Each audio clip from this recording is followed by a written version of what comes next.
Okay, good morning, everybody. I'd like to call today's Judicial and Public Safety Committee meeting to order. It is Thursday, August 15th. May I please have roll call to establish quorum? Gums, Comes here. Linder, Roth, Roth here. Tepe, Deputy here. Williams, Here. Leonard, Leonard here. Molina. Molina present. Quorum. Okay, we have quorum and we have a remote attendance request from Mr. Linder.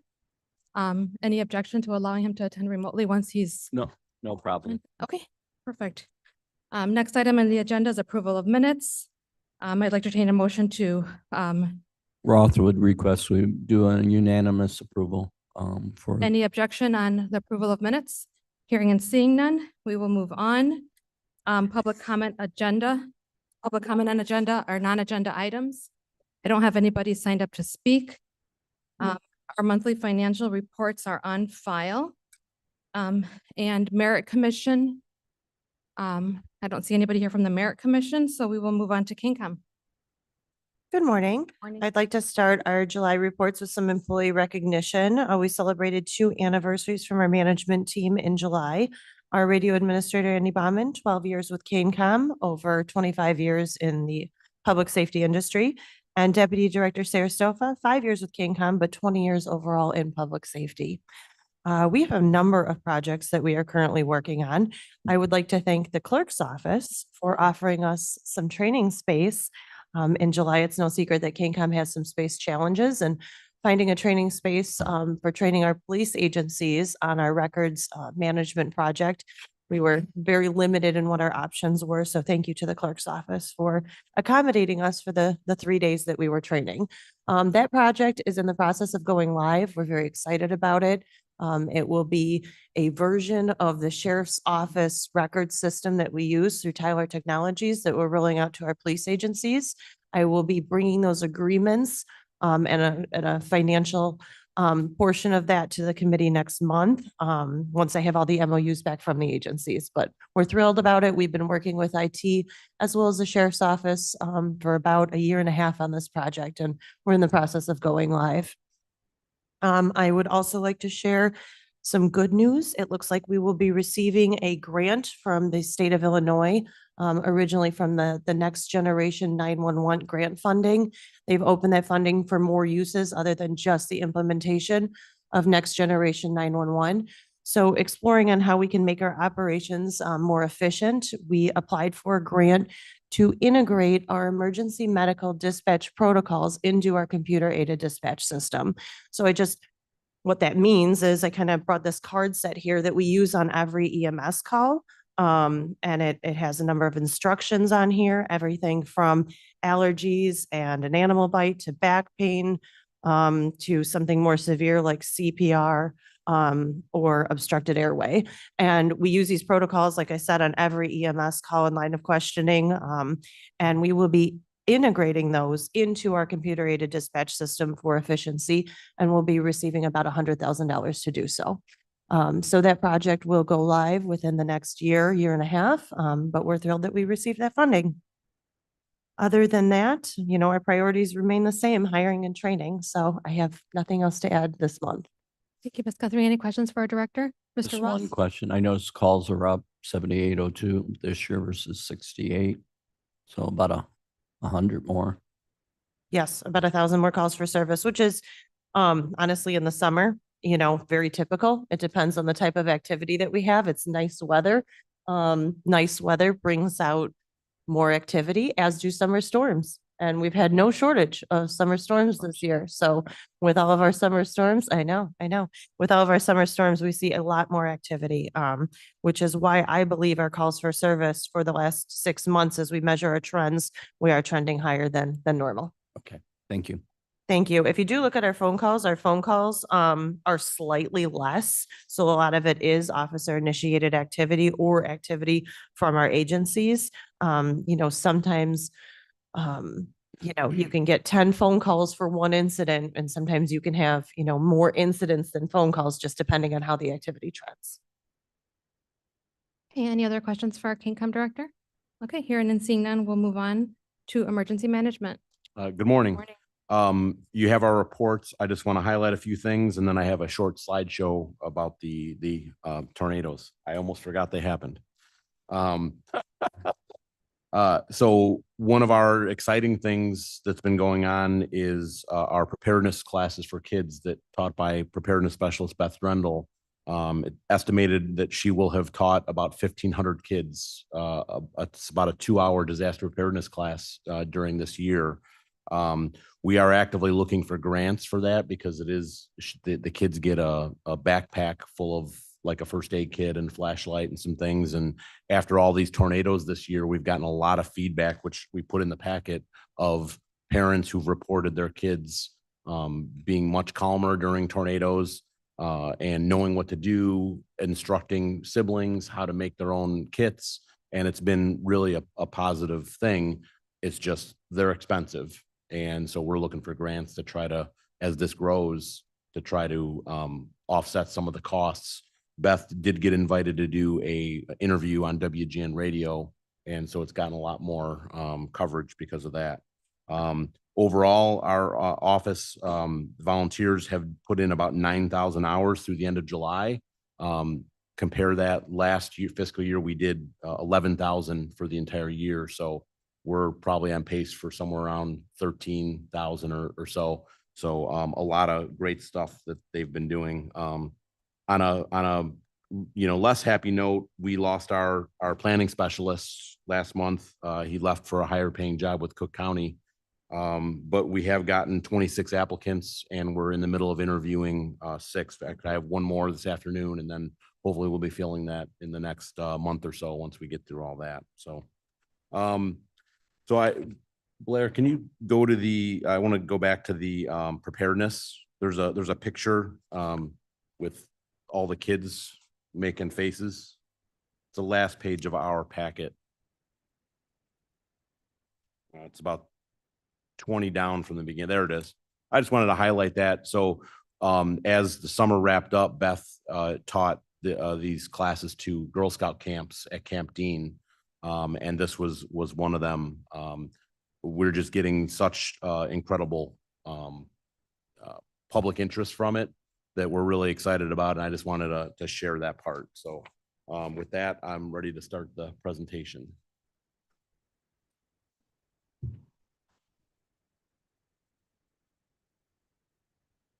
So in case you missed it, we had 5 more tornadoes during July. That brings our total to 10 during this calendar year, 12 within the last 12 months. So I wanted to give you a quick briefing. So July 14th was the first one. This was a Sunday evening, 9 o'clock, about 9 o'clock in the evening. Elburn and St. Charles both had one EF0, one EF1. And so I think overall that day, there were about 8 tornadoes in the Chicago area. That's what the radar looked like. I circled Kane County so you can find it in the sea of red and orange. That was what the radar looked like in our area. There's the Elburn tornado. And then St. Charles. It's interesting how close this was to our Judicial Center campus. That's the star in the middle of the map. This crossed basically the farm fields across the street, which I think is what was talked about earlier in the year about where a possible government center and county property. It started in that field and went kind of southeast. So the next night, Monday night, was the big one, and this set a new record in the Chicago area, the National Weather Service forecast area, with 32 tornadoes. The previous record was from 2014 with 22, and then that was tied in 2023. So there you can see all the tornadoes. We had 3 that evening: Maple Park, Sugar Grove to Aurora, and then Sugar Grove to North Aurora. And that's what the radar looked like. This was, if you like to follow the weather at all, this was a derecho, which is a bow echo, so you can see the bow shape. I'm a little bit of a geek like that, but it's similar if you've followed this before, similar to a squall line. Just the squall line is straight. So this was a severe one that produced a lot of tornadoes. They normally produce strong winds, but this also produced tornadoes. So that's just some information about how, about what the bow echo or derecho is. The bow echo is the weather phenomenon. The derecho is the severity of it, basically how long in miles it is and how strong are the winds. But that's kind of the shelf cloud at the beginning is kind of what it looks like. So this was the Maple Park tornado. It didn't really hit anything. It was just in a farm field. And then Sugar Grove to Aurora and Sugar Grove to North Aurora. All of this was relatively minor damage, a lot of superficial cosmetic damage. There were, however, some more serious damage. On the left is the Sugar Grove Fire Station. They had a couple of their doors pushed in. I think they estimated about 50,000 in damage. And then this was in Campton Township, the middle pictures. Building was knocked down, and then Blackberry Township had a horse arena knocked down. So these were the anomalies, but there were some areas that were really strongly hit, but the majority of it, and we're of course benefit because the majority of the areas hit where the people all have homeowners insurance. So it, we don't qualify for assistance if they're insured. So we are required to collect damage costs. This one is on the public assistance side, and this is for the costs to governments. Every level of government from the county on down to every park district and school district and library district and every kind of government there is, if they have costs associated with it, they submit it. This is updated from what's in your packet because I got final numbers as of yesterday. So overall, about $700,000 was the cost of both cleaning up the damage as well as repairing damage. And to put it in perspective, in order for us to qualify for FEMA assistance, which basically would mean we get some money back, usually it's a 75%, 25% match. In order for us to qualify for that, we'd have to hit, our threshold is about 2.3 million countywide. And it's based on a formula of $4.60 per resident. So when you do the math at 516,000 residents, it comes out to, I think I can't read it, $1.30 per resident.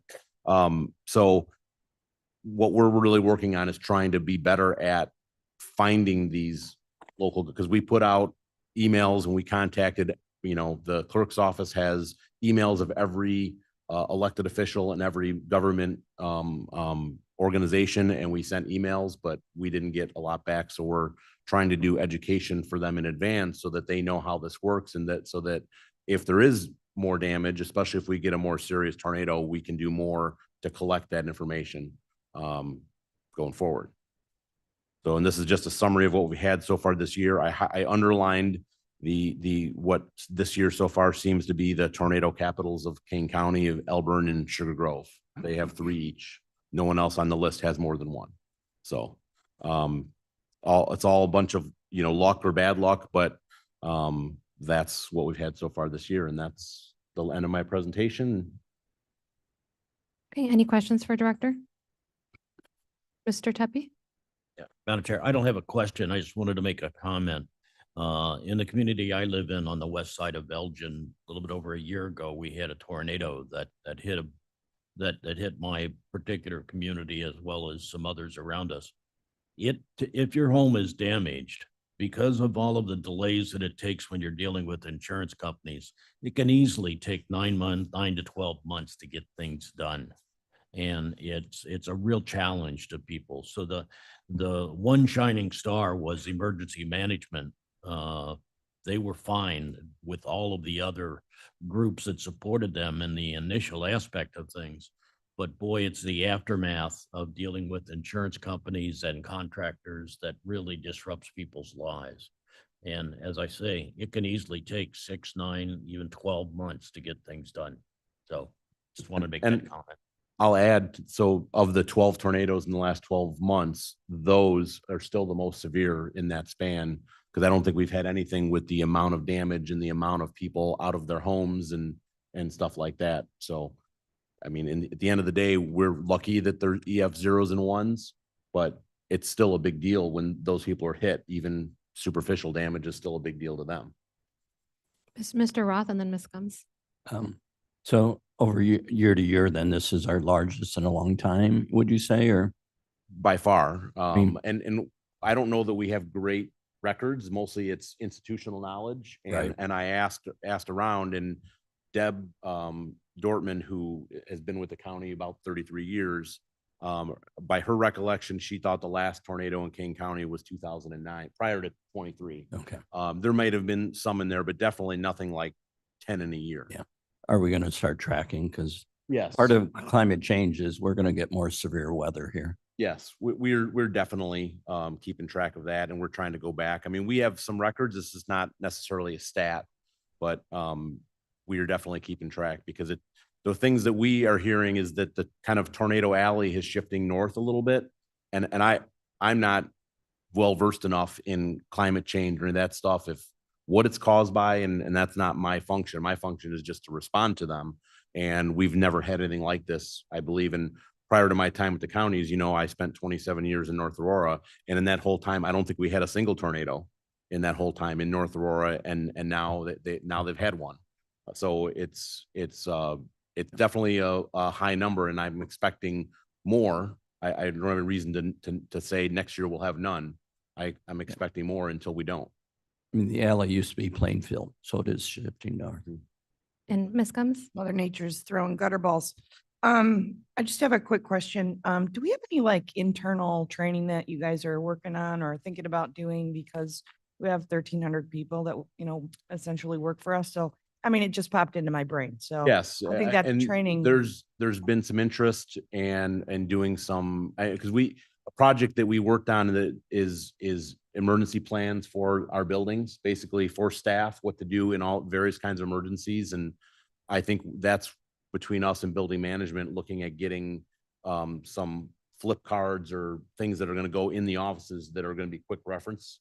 And that's ongoing, but I think there's also been some appetite for doing some training, and we can do an adaptation of our preparedness that we teach to adults in the community and do that for our staff. And we could work that out down the line to figure out how are we going to do that at the end of the workday, or you know, how are we going to work that into their workday?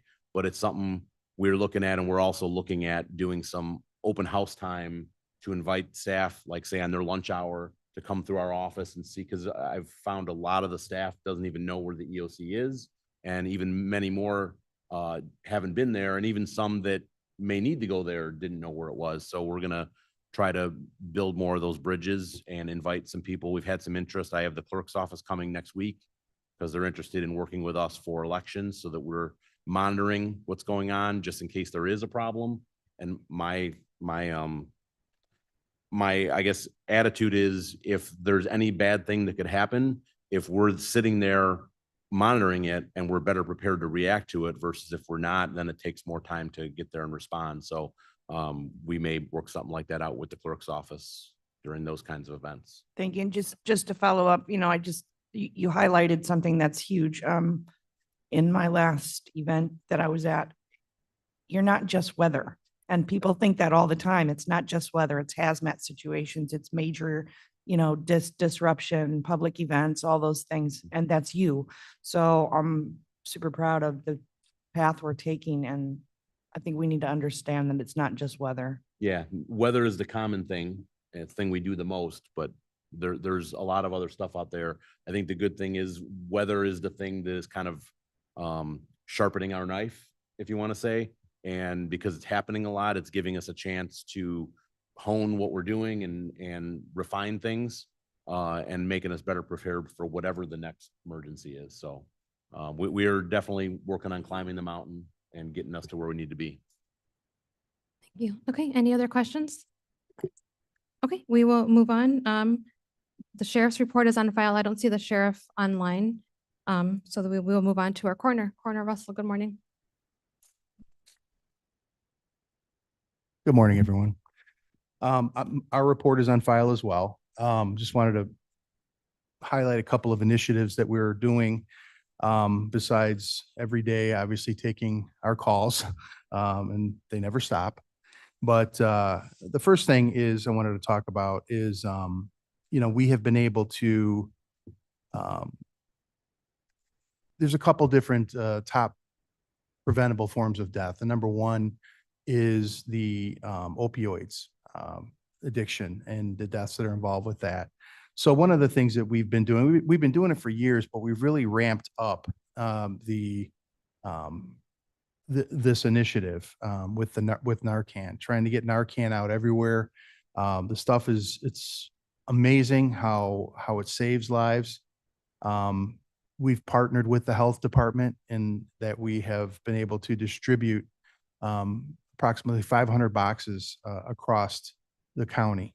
And, we are partnering with Kenneth Young Center, and we are helping to put Narcan machines, vending machines in the libraries and all over.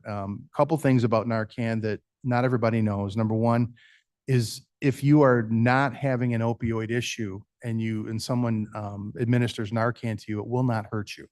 So that's the reason for me that it's really a no-brainer. But if you are having an event, it will save your life, and very quickly, I might add. It is the number one preventable form of death that we have out there. And if we can prevent death, obviously it translates down into having a more efficient office, having a hopefully cheaper run office if we have less business. That's my goal. But more than anything, it's not a financial thing more than it is that, we've got a whole generation of people that are, dying because of this issue. So that was the first thing. I wanted to let everybody know that we are actively distributing Narcan throughout the county and in partnership with, a few other advocacy groups and the health department. Second thing is, and this is a alarming, I guess, type of trend that we're seeing, is that violence. Ever since the pandemic, and I don't know, it just seems like since 2020 that our violence there's been an uptick in it. Since 2020, we've averaged about 15 homicides a year in Kane County. Now, to put that into perspective, DuPage County, which has 900,000 residents, which is almost double of what we have, they've been averaging about 12 to 13 homicides a year. And so that's alarming when you think about it. We have half the population and the same amount of homicides. That's alarming. So I've partnered with a well-known Latino author by the name of Dr. Robert Renteria, and hope that we can help thwart some of the violence that's happening out there, dealing with our youth, gangs, and that kind of thing. And he's lived it. He's whenever I partner with somebody, I want to know what their resume is. I want to know what they've been through. And Dr. Renteria, before that, he was a gang member when he was a kid, but turned his life around, and went and became a Marine, and then owned a successful business, and then wrote a book called From the Barrio to the Boardroom. And he seems to connect, and I've seen it firsthand, just being out with him at events, that people come up to him and just say, "Thank you for your books. Thank you for writing. Thank you for caring about us, giving us some steps to move forward." And like I said, I've seen that, and it was not scripted in any way at different events where people come up to him and say that his books changed their life. So we're partnering with him, and we're going to get books hopefully throughout the county. But it doesn't stop there. That's just a start. We're going to, do some events together. We're going to connect with the population of gang members. Not, we won't know it, but at different events, they will hopefully come up to us, and we can talk to them and hopefully give them a way out, a different path. And really, that's my hope, is by partnering with people like Dr. Robert Renteria, that we're able to do some prevention instead of having to play defense all the time and do intervention. So I don't know what's going to happen, but it stands to reason to me that if we can address some of these issues, hopefully we can address some of the preventable death. So other than that, my report's on file. Okay, any questions for our coroner, Mr. Roth? I want to give a shout out. At the Kane County Fair, you and the public health had a tent. I stopped by every day and thanked all the volunteers that were running it. They were doing a great job. you know, they're the lower level people we don't normally see here. And so I thanked them for what they were doing, and it's very well. You had a lot of, you know, give outs and stuff, which was great. And then also I was out at the corn boil and you had a tent there too. So I want to say thank you, and especially for your volunteers, because they never hear it. Yes, thank you. Well said. Any other questions or comments for our coroner? Okay, Coroner Russell, thank you for being here. We will move on to Judiciary and Courts. Good morning, Andrea Bryan, Court Administrator.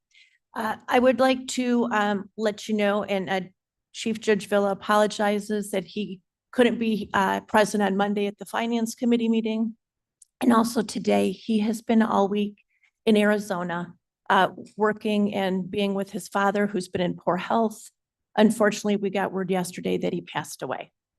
So I just wanted everybody to know our thoughts and prayers are with him. In his absence, I'm going to make a few comments this morning in response to the request for reduction in 2025 budget for the departments. So at the beginning of the fiscal year 2025 budget process, departments were given strict budget guidelines by finance. Departments were directed to provide no more than a 2.5% increase for staff, non-union, and no more than 3% increase in contractuals and commodities. Under that directive, Judiciary did as requested. However, we're still being asked to cut. Judiciary runs lean. We are not a large department.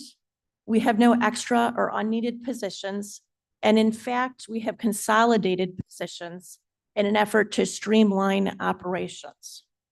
Over the last 3 years, we have applied for and received AOIC funding in the amount of almost $4 million to improve court technology and modernize our court functions. Dollars that we did not have to request from the county. We are thankful that the county has granted equity pay for our legal staff so that we can remain competitive in today's job market. We're also very thankful that the board supports our valuable court programs, but this progress and these services will be diminished or lost if we need to reduce staff or cut programming. Across the board blanket reductions seem fair, but are only fair on the surface. They presume that all work and costs are equal, but it does not account for the differences in each department's ability to absorb those cuts. It's unfortunate that you're asking each department to reduce costs and make short-term cuts in an effort to correct the real issue, a long-term plan to increase revenue. We, as justice partners, strive to fulfill our mission to uphold the law, administer justice, and serve and protect our community. We believe in our vision. We strive to be accessible to all, trusted by all, and responsive to the evolving needs of our communities. We, as judicial partners, manage our departments responsibly. We seek out grants to enhance our services and programs and technology, and we streamline operations to run efficiently and cost effectively. We are recognized statewide for the services and programs we provide, all of which are a result of the leadership and the staff that we have. By asking us to reduce expenses and cut personnel if necessary, you are telling our staff that they are expendable, and you are telling the Kane County community that diminished or lack of services is okay. I do not believe this is the message that you intend to convey. So at this time, in Judge Villa's absence, Judiciary cannot make any specific reductions in our expenses without first discussing it with him. Thank you. Okay, any questions for court services? I just have a couple. Ms. Gums, go ahead. I just want for clarification, you know, the finance did ask everybody to come forward and do this exercise of cuts. So Yes. I'm glad that you addressed that. What you've identified is that you're unable to come to those conclusions until he's returned, and I understand that. But in the background, you guys are functionally looking at anything possible, I would assume. We are reviewing our budget at this time. We can't make any submissions or promises that we will make cuts at all, or if so, what they will be at this time.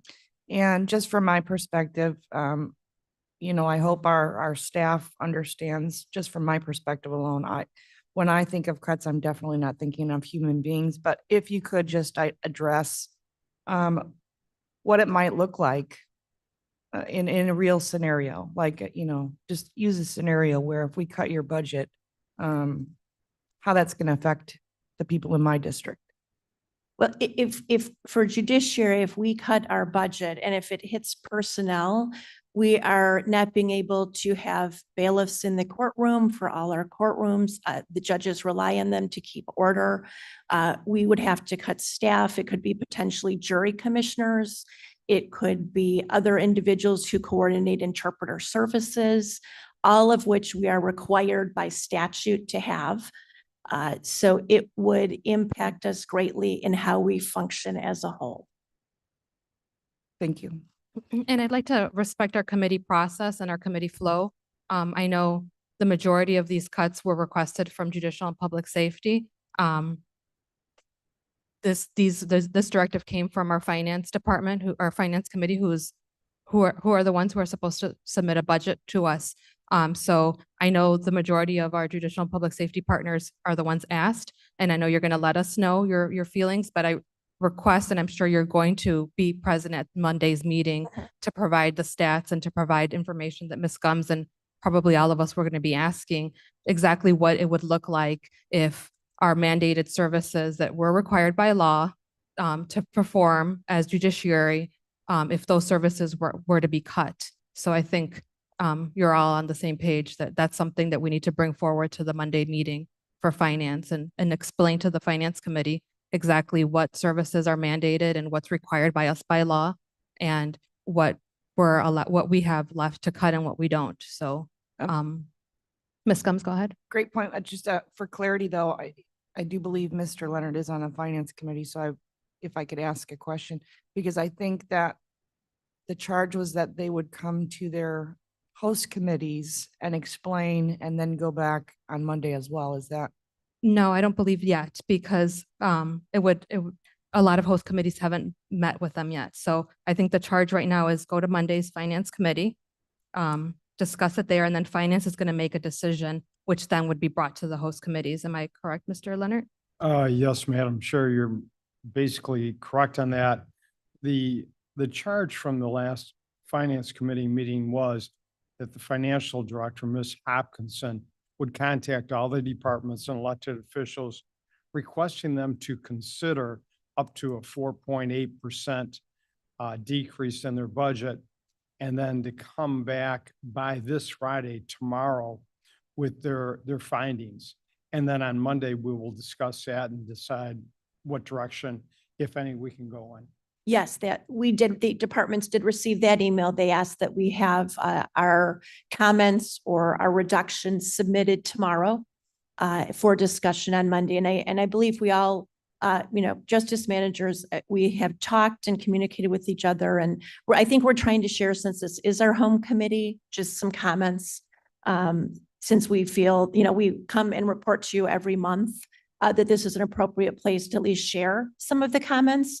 But yeah, I believe I'll be following the directive in providing something tomorrow. So that's the plan. Okay. Mr. Leonard, did you have another? Thank you, Madam Chair. I just wanted to mention, this was a suggestion by the Finance Committee. It wasn't a demand or a request. So we understand that there's going to be some negative response to the suggestion. And we understand that, so. And like I said, it's not that we're not willing to work with the committee. We do. We're just trying to express some of the difficulties we're having in evaluating, looking at the request. Absolutely. Okay. Thank you. If I could, I am finished, but I'd like to turn the microphone over to Jason. I just want to pivot for just a second. So tomorrow, after 30 plus years of public service, Judge Hall, who was our chief judge, is retiring. So many of you may know that, you may not, but we're having an open house for him tomorrow at the Judicial Center at 3 o'clock for anybody that wants to stop by. A couple things about Judge Hall, probably the most competitive person I've ever met in my life. If I was sitting here flipping a coin, he would probably walk over with another coin and be like, best 2 out of 3 or if you know him, you know exactly what I'm talking about. He loves a good sports analogy. So, I will just say really quick, during his time as chief, and that's kind of what I'll focus on, he steered through some of the most bizarre and complicated things we will probably ever see and hopefully never see again. One was the pandemic. The other was the Safety Act, which we've all navigated for the last couple of years. So all of that happened during his time as chief. One sports analogy, I would say Judge Hall is probably one of the best people I've ever seen at putting a good team together. And if I can pivot that to being a chef, he would put the best people on the stove and just let them cook. So he would just bring teams together, kind of oversee that and let them do their thing. And that's how we were all able to kind of get through 2 of the most tumultuous things that these departments have ever seen. So I just want to acknowledge his leadership in this meeting, appreciate him for his service, and we'll honor him tomorrow. But yeah, 30 plus years is quite a long time as a prosecutor, a judge, and then the chief judge. So if you see him, thank him. He'll still be around. So thank you for the time. Thank you, Jason. Okay, nothing else from judiciary and courts, so we'll move on to our state's attorney. Ms. Mosser, good morning. Good morning. I do want to note that while the sheriff is not on, the undersheriff is on. I don't believe there is a presentation, but if anyone has any questions for the undersheriff, she is available. It is her beautiful daughter's birthday, who is also my goddaughter, so a big happy birthday to her. But before I go in, if anybody had any questions, I wanted to make sure everyone knew she was available. No, the only thing, I guess, last month we put aside the Pretrial Fairness Act, how it was affecting the jail population. That was kind of moved to today's meeting, but if we could discuss that next meeting, that would be great to have that report. I don't see her on, but that would be the only thing I'd recommend for sheriff for next month. I'll make sure But- she and he know. Okay, thank you. Okay. So I do have a presentation for everyone today. I'm sorry it wasn't in your packets. If we can go ahead and put that up. So this is just a prelude to what we are being asked to do on Friday. And Mr. Leonard, I do know that this was a suggestion from finance and not a mandate for everybody. What I would like everyone to know is that we are diligently working and looking at our budget. As you all know, I have the most competent CFO, I think, in all of the world, Terry Hunt, who is going through everything to look over our budget to see what, if anything, we can do. But prior to doing that, I do want to go through the annual report, which I have emailed to everyone, I think about a couple weeks to a month ago. And I just want to highlight some of the numbers and the concerns overall that we have in terms of being asked in our branch of the government to be able to make any cuts. In our criminal division, overall, between 2022 and 2023, we actually saw an increase in felony cases that were filed. Now, these felony cases will include anything that is a class 4 all the way up to a class M murder case. I'm going to go through some of the other divisions in it, but we're seeing an uptick in terms of felony cases. More importantly, we're seeing an uptick in DUI offenses and domestic violence offenses, and as our coroner said, murders as well. For felony screenings, this is the process that happens in King County and most of the other counties. If it's a misdemeanor offense, the officers are allowed to charge whatever it is that they want to charge. They do not need to seek guidance from my office unless they want that guidance. If it is a felony offense, they have to contact us. We have an assistant state's attorney who will be on at all times. So we have somebody who can be contacted right now if you need it on Christmas Eve, New Year's Eve, whatever you think. If it's this upcoming next Thursday, I'll be on the felony review because we have to obviously sometimes do double duty in terms of what we're doing. As you can see, we've had a significant increase in the amount of cases that are just being screened. So just because they're screened doesn't mean we're authorizing the charges. We may be denying the charges, we may be asking for further investigation, or we may be authorizing those. And so as you can see, there's already an uptick of what people are asking us to look at in terms of felony offenses, which then correlates to the increase in felonies that we've charged since 2022. Our 24 numbers are also trending this same amount of an uptick in felony offenses. We actually think we're going to go more felony offenses in 2024. My major crimes unit consists of 4 different assistant state's attorneys. They will handle murder cases, attempted murder, armed violence, home invasion, anything that's of significance that we want the best and the most experienced prosecutors on. I do not want to note that in 2022, we had 10 murder cases that we charged. Now, this is important to note. 10 murder cases charged doesn't mean we just had 10 murders in Kane County. It means those are the ones that we could charge.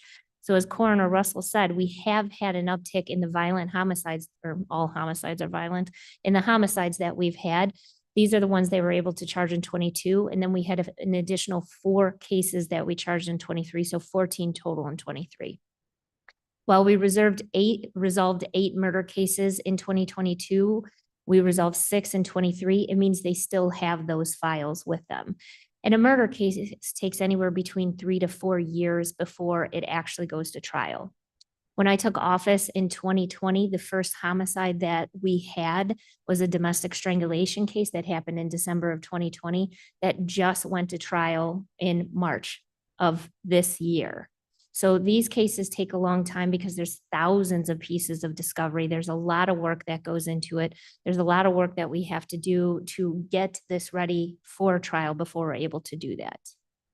But I think it's notable that we've had to increase by 4 murder cases charged between 22 and 23. The gun and gang unit continues to see fluctuation in their cases, especially involving juveniles with weapons. As you can see, the cases go beyond possession with no FOID and aggravated UUW. I think one of the most alarming statistics that we have is that we went from 60 cases in 2022 of an unlawful use of a weapon by a felon. So this is a person who's already a felon, cannot have a gun legally at all, and still has a gun. In 23, we charged 30 more of those cases. These are alarming statistics that we're really looking towards. Again, I have some of the best and the brightest in the guns and gangs unit because we really want to get ahead of these cases. Our narcotics cases didn't increase by much, but we still are seeing a general increase in all of these cases. I truly think that these cases would be going even significantly more if we didn't have other outside programming, such as our collaborative diversion program, where these individuals are being diverted from arrest to services. So it doesn't mean that we didn't have more possession of narcotics cases. It means we're trying to handle it better in Kane County. Our Child Advocacy Center, as you know, deals with the sexual assault or sexual abuse of children. We've also amended our protocol so that serious physical violence cases to children go through this unit as well. Our investigations increased from 22 to 23, as well as the cases that filed. There's always a question about this, about why we have so many investigations, but so few charges. It's because these are some of the most difficult cases to charge because it's usually a delay in disclosure. Sometimes there's no physical evidence, and sometimes there's just a lack of cooperation from the families of the victims and not necessarily the victims themselves because they're children. And so we have seen an increase overall in these types of cases and in the investigations and just the sheer amount of kids who come through our Child Advocacy Center. We also do a lot of courtesy interviews for other departments. So if another department is interviewing a child or needs a child to interview, our specialists will be the ones who interview them. So this is a very busy advocacy center. We recently received some new grant funding from the state so that we can increase the amount of prosecutors and investigators and advocates in the Child Advocacy Center. And that doesn't come out of the general fund at all. That's coming completely from the state so that we can increase our response to these serious cases. Our Special Victims Unit deals with a variety of cases, but the most prevalent are the sexual assault or abuse of an adult and child exploitation cases.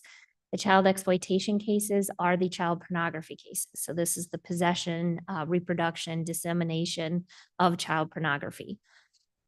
Again, we created this in collaboration with Sheriff Hain in 21, where we actually created a child exploitation unit. And the purpose of this unit was to investigate and prosecute the cases of child exploitation here in Kane County. In both Aurora and Elgin, they have investigators who are dedicated to be able to do this because this takes sometimes a couple of months just to get through all of the grand jury subpoenas, get all of the information before we're able to get enough to do a search warrant to get into a person's house, to get their telephones, their computers, and anything else that may have this material on it. We're just increasing from 22 that we had 18 cases that we filed and 27 then in 2023. We've had to add another investigator into that unit because they're barely keeping up as it is. All of these cyber tips come from the National Center for Missing and Exploited Children that then goes to the Internet Crimes Against Task Force for each state, and then it gets funneled to each jurisdiction. Now for the smaller jurisdictions such as St. Charles, Geneva, Batavia, Hampton Hills, Elburn, everywhere where tornadoes hit, also Sugar Grove, we are actually doing those cases in conjunction with them or in between myself and the sheriff's office, my office and the sheriff's office, to be able to track down these cases. This is just going to increase, and it should be alarming and disturbing for anyone sitting here to realize that we had 16 new cases between 22 and 23 for that, between the sex assault, sex abuse, and child exploitation cases. So this, again, we're seeing that uptick in terms of the cases that we're filing. Domestic violence, as we saw, especially during the pandemic, just increased significantly. While the misdemeanor cases are trending up, the felony cases are trending down. We have a constant in our strangulation felony cases. And again, a strangulation case goes from a felony to a murder case in what's a matter of seconds because a person can lose consciousness or not be able to regain consciousness to be able to breathe. When we're seeing these felony cases go down, it's fantastic, but when the strangulation cases remain about the same amount, we know that this is still a problem and we're still dealing with this. What I find extremely significant about any of the domestic violence cases or any is just the sheer amount of victims that have come into our office that we've helped from 22 to 23. 1,680 new cases were opened by my office in 22. That went to 2,490 in 2023. That is a significant increase in the amount of help that we've had to provide to victims who just are coming to our office looking for help. We had 291 protective orders that changed to 317 in 23. Now, those are criminal protective orders. That does not include what the judiciary has to deal with in terms of civil protective orders, because that's completely different. It means there were no charges filed or it's attached to some sort of a family case. So we're just seeing a rise in the amount of domestic violence that we're seeing in need of protection for victims. We had an increase in the walk-ins, and we also had an increase in the amount of people that we helped throughout trial. This is the most staggering statistic that we have, along with the domestic violence cases and soon the DUI cases, which is the reason why I went to the state and I asked them to give money for judicial and public safety. And I think I reported that to all of you, that I went down and I asked for $3 million for all of judicial and public safety. And part of that was because we knew there was going to be a deficit and we wanted to be able to be proactive about it. Unfortunately, that was denied the entire $3 million, but I was granted $1 million to help with the domestic violence efforts. And now this is important to know because I do have an additional $1 million that I am going to be putting into the 2025 budget. That $1 million could go to help a deficit, but that $1 million is supposed to be earmarked for these individuals who need help. So for my purposes as the state's attorney, it's a little frustrating that I'm being asked to supplement a deficit when I know that more people need help, and I was proactive about going to get this to help so that I didn't have to ask for more money from the general fund as I had to do the year before to actually pay my people the amount of money they deserve. With that being said, I'm willing to work with the county. Mr. Hunt and I are working to see what we can respond to on Friday because we do have that, thankfully, cushion that we were given, but I hate the idea that it's not going to go to the people who need it. In DUI and major traffic, we did see an increase in both misdemeanor and felony cases for this. The major traffic is essentially the aggravated fleeing and eluding cases, our reckless homicide cases, anything that involves a car and a felon. What I think is really disturbing is our great bodily harm or death cases as a result to a DUI offense increased from 2022 to 2023 from 12 cases to 19 cases. And that is a very disturbing statistics. It's part of the reason why we created the DUI rehabilitative court, which I will talk about on another slide, because we wanted to be able to be more proactive. Most of these great bodily harm or death cases happen because to a person who actually has priors. Now, there are those people who go out and they get drunk, and on their first time of that happening, they cause death or great bodily harm. But a lot of those cases, and I think PD Conant can echo my words, happen because that's not the first time they've been in their car drunk. It's not the first time they've been in their car and have gotten caught for a DUI. It's not the first time that maybe they didn't even go to jail or prison as a result of it. And we in Kane County want to be more proactive about dealing with the needs of those individuals. Juvenile delinquency, we have seen a small decrease in the amount of cases filed, but an increase in the amount of people we're asking to detain. So I think that's important to note, because the ones that we're asking to detain are the ones that need to be detained for some safety reason, which means the violent portion of it is actually increasing, even though the caseload themselves may be decreasing. We see a number of violent cases from the juveniles and a number of gun cases still from the juveniles, especially those coming from Cook County or associated with gangs, because the older gang members get the younger gang members to do their work for them because they go to juvenile prison instead of adult prison. In our abuse and neglect cases, we just saw an incredible amount increase from 2020. ASA Lark Howard, who's now Judge Lark Howard, was the one who kind of streamlined everything that we did during that time, but we doubled the amount of abuse and neglect cases because of the pandemic, and that's not really changing overall. We review cases now in a much better way than we did before. We had 153 cases in 2022, but that has increased to 195 new cases in 2023. As you can see, this is one of the hardest working divisions that we have, because they're constantly doing these shelter care hearings, adjudicatory hearings, dispositional hearings, and termination hearings, which if you are criminally minded like I am, that sounded really poor of a statement. Nobody quote me on that. But essentially that's like a pretrial hearing, a trial, a sentencing hearing. It's what they do in juvenile court to make sure that we're doing the best that we can to take some kids away from bad parents, but we're also really trying to reunify them by getting them services. So this is a very hardworking division. In our misdemeanor and traffic division, our misdemeanor cases overall decreased, but our traffic cases increased significantly. And again, those are cases in which people are coming into court, into our 3 different branch courts. They have a right to a trial if they want to do that. Some of these cases, none of my statistics deal with what the local courts do. Local municipalities are able to charge their own traffic cases and some misdemeanor offenses. So this is just what we charge or the state deals with, and not what any of the municipalities deal with. We created in March of 2022 a conviction integrity and resentencing unit, and out of the entire state of Illinois or state of United States, there's about 90 different divisions or 90 different counties that have a conviction integrity or resentencing unit, and that is a staggeringly low amount. So Kane County again is ahead of the game. They created a law that was Senate Bill 2129 that allowed people who are incarcerated to petition the state's attorney in the county in which they were sentenced to look to see if the ends of justice still merit them being in prison. Now, this is a mandate. This is a state law. This is not something that they gave us funding for, and is not something that we were able to get funding through here. So we shifted a lot of the funds that we had to make sure that we could do this. And we actually hired a person originally full-time, and then we hired, when she quit, a person part-time to be able to do this, because this is what we need to do. Between March of 2022 and now, we had 11 requests for sentencing. 6 of them were denied, 5 merited a review, and 2 we actually went to a hearing on, and both of those individuals were resentenced essentially to time served.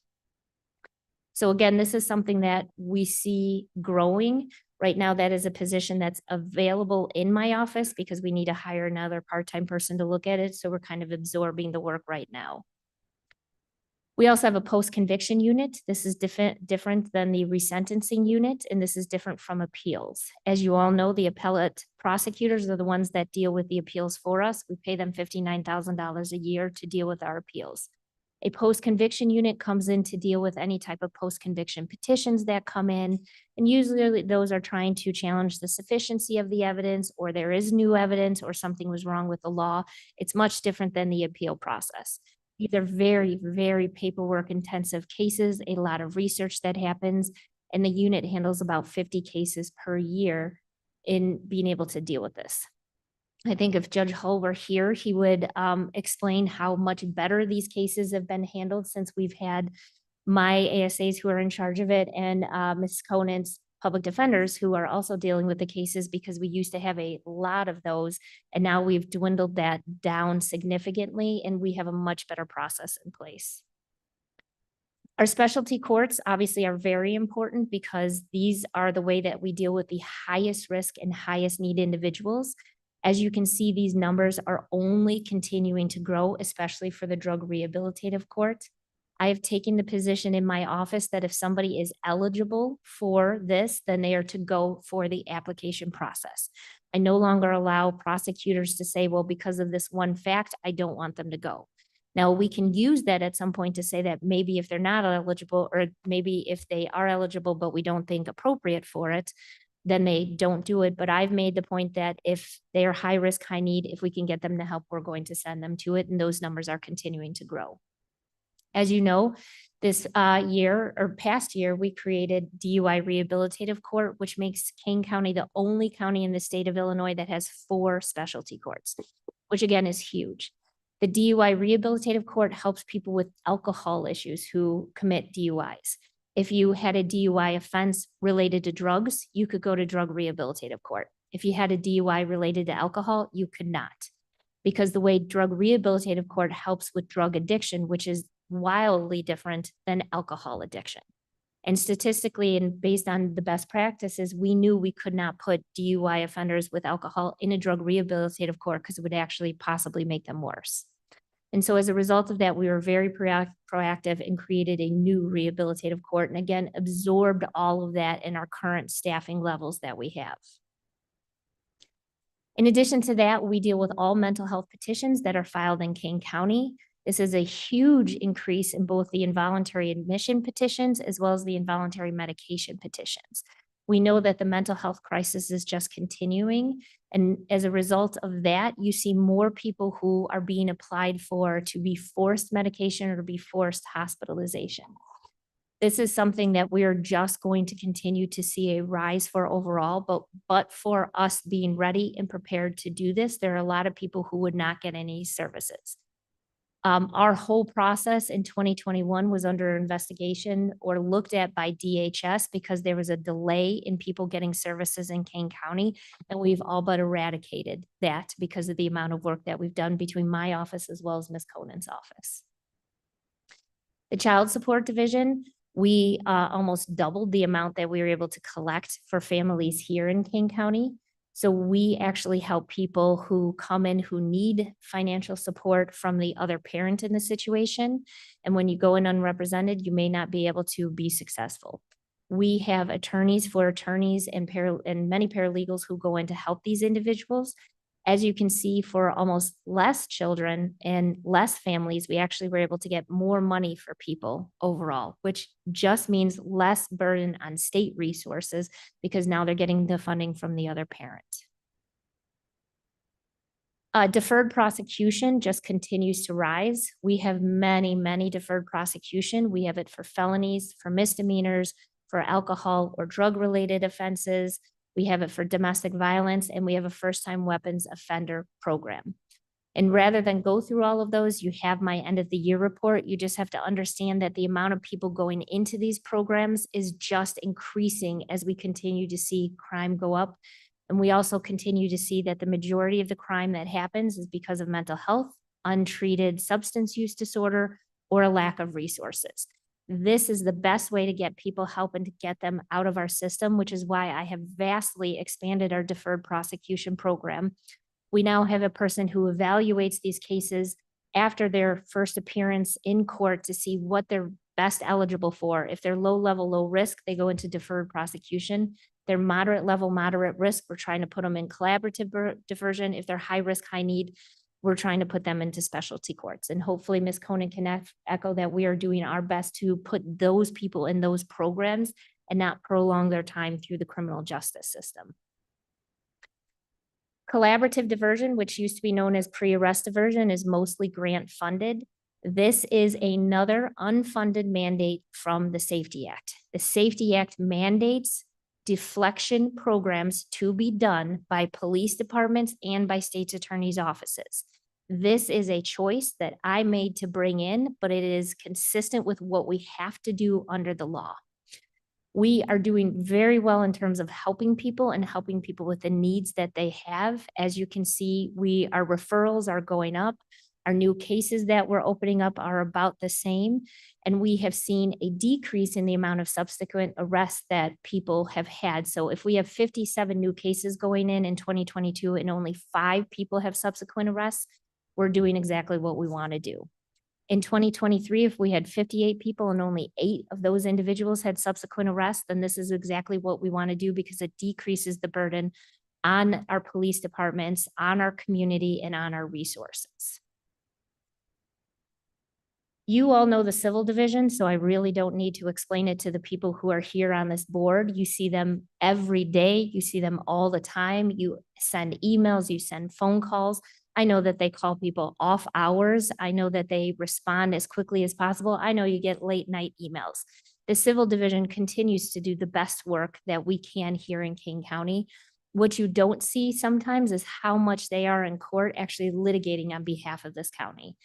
But for them, we would probably be in lawsuit after lawsuit, just constantly having to pay things out, but they're so proactive, not only in the litigation, but also in training.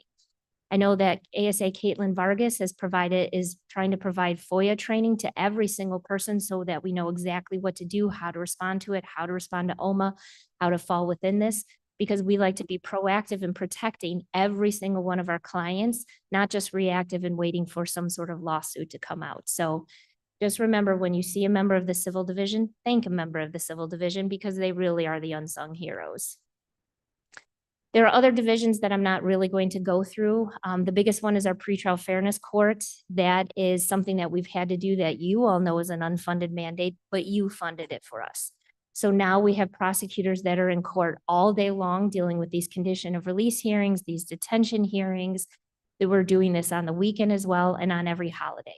Remember, what used to take a half of a day now takes all day to be able to do. We're continuing to see a rise in the amount of cases that are coming through, the discovery that has to get sorted out, everything that you have to do just to be prepared for one of these hearings. I recently did one of the hearings myself, and I have to tell you the amount of work that went in to turn over the discovery, to file the petition, to get ready for the arguments, to be prepared for everything, to put up evidence in this hearing is a lot. And so it's something that should be noted. We constantly deal with violations of probation. So that's when the people aren't doing what they're supposed to do. So we have to bring them back into court. We have a fantastic juvenile justice council that is really working hard to make sure that we have the best evidence-based practices here in King County to get our juveniles out of the system. We have our community awareness and prevention unit. This used to be our community prosecution unit. We just saw a number of graduates through our Aurora Youth Citizens Academy that we do with the Aurora Police Department. Board member Gums was there for that graduation. And you could just see how kids are inspired just because they're given an opportunity to be with people who believe in them. And the amount of people who then graduate from that program and become law enforcement or go on to college, go on to other careers is just fantastic to see. And we are at every night out against crime with the community awareness unit. We go to different board meetings, we go to different township meetings just to see how we can be more proactive in our community. And then of course I have the executive division in my office that goes from my executive assistant, the CFO, the IT department, everybody who does all of the behind the scene works that really make me look good, frankly, but really put forth everything of what we need to do. And we are a hardworking, very, very lean office who are doing every mandate that we're supposed to do because we don't have any other choice but to do that. I do want to echo the words of our judiciary that we are statutory based. There is no choice but for us to do our job. I believe in the last 3.5 years that we've gone above and beyond to do something even better than what we've done it before by bringing in different programming, by trying to be proactive and not just being reactive. We are out in the community. We're trying to solve issues whenever we can. And but for the incredible generosity of the board last year, I would not be fully staffed right now because I don't have the complete rendering of people quitting because they just can't afford to pay to work here and do the job that they love. I've heard Ms. Conant say that as well, that but for that, we would be in the same position we were before. We have great people who apply. I'm actually having to turn away people for the first time ever who are applying for me, and I can't even believe that we're there. We have been fiscally responsible. We've been partners with this county. I bring in grants as much as I possibly can. We do whatever we can to make sure that we are here for community safety, and we're going to continue to do that. Mr. Hunt and I are going to be working between now and tomorrow to see what, if anything, that we can do, but I am going to let everybody here know that I will not lay off a single person in my office because I cannot lay off a single person in my office. We cannot function. The major crimes unit has anywhere between 30 to 40 of these huge cases per person, plus their supervisors to others. Any other felony assistant has anywhere between 80 to 200 felony files. Now, these are just pretrial. I'm not talking about all the other stuff that they have to do. Our misdemeanor assistants have anywhere between 800 to 1,500 files that are assigned to themselves. And our branch court assistants, they have thousands because they have the traffic tickets and the misdemeanor tickets. On top of that, all of our support staff, our paralegals, our executive branch are the ones that are building up and supporting every single person that goes through there. We are now at an ability where we can work with a breath. We have never been like that before. I cannot do anything to them that's going to make it worse, and I will not make this community unsafe, but I will work with this board. And if it means a portion of this $1 million that I fought for domestic violence goes to help do this, I will commit to that. But I cannot lessen an office that is finally operating where it should be operating. And it took me 3 years to get that office to where it needed to be. I do believe I need more staffing, but if I need more staffing, that's what I was intending to do out of that $1 million because we need to increase our prosecutors, our investigators, our response as much as possible. So I'm here and open for questions if anyone has anything. Any questions for our state's attorney at this time? Mr. Roth? You mentioned probably 12 times in your presentation mandated. This is multiple part question. When did the Safety Act start? September of last year? No, the Safety Act started in July of 2021. It rolled out in 3 different parts. But the part about the no cash bail. The Pretrial Fairness Act was supposed to start January 1st of 2023. It actually started September 18th because State's Right. Attorney Berlin and I went in and got it pushed back. Right, understand. So I started asking for a report back in November of last year on what is the cost. And at that time, all the departments said, well, we're working on it. In January, Jamie, you said it's costing you 3 million more down in salary. We've never had a presentation of all the departments. So that one way to look at it is, well, it's not costing you anything. Well, I know that's not true. You mentioned mandated 12 times. We need to do a paradigm shift. The state is passing these mandates without getting funded. Those are unfunded mandates. To me, that's a hidden tax to the county. And if we don't start working, and we're not going to be able to do it for the 2025 budget, but if we don't start doing a paradigm shift to make them accountable, because it's a hidden tax. And we have a lobbyist, and I think we need, as a county, to start working with their lobbyists to get funding for those that they pass, but also get ahead of the game on proactive, shoot them down before the bills get passed. The example we just passed, so now we can resell fiber. Each one of you have talked about, well, I'm losing funding because it's a state law and stuff. We got to, I learned a long time ago, if you got an issue, we got to come up with a solution, and we got to start getting proactive. Because if we don't change that paradigm, we're going to continue to be over, expenses over revenue. And it's a different thing, but we got to hold our state representatives accountable that, all right, you're going to pass that. How are we going to pay? How are you going to help pay for it? Otherwise, we'll always be talking, well, we're in the hole on this, we're in the hole on that. So I would like to get a report back of all the departments. What did it cost us for the Safety Act? Because it did cost us, I'm assuming, otherwise, and that's part of the reason I think why spending's going up, which we have, like you say, we're required by law to do it, but we got to start pushing back. Yeah, good point, Mr. Roth. I think we're going to be at the year mark in September, so maybe if we can work together for maybe October to kind of have something to put together just to show the county board where we're at with Right. those And then we need added to work costs. with legislate to get the lobbyists to start helping us. And Ms. Gums? Thank you. I just wanted to respond to the pre-lobbyist, just the county's position has always been, as I understand it, to oppose any unfunded mandates. Right. I think that's pretty consistent and our lobbyists know that of us and they do push back. And I know all of my colleagues also. Right. When we speak to them, we do say, you know, this is ridiculous. You're not funding us. Well, and I think we So- need to get more vocal and try to change the paradigm. Because, you know, if you keep beating your head on against wall, nothing changes. You're going to keep beating your head against those wall. And we need to all work together to make it work. Okay, any Thank other you. questions? Okay, we'll move on to our public defender, Ms. Conant. Good morning. Good morning. The reports are on file. I do have comments as well on the request from the Finance Committee and responding to Ms. Mosser's presentation as well.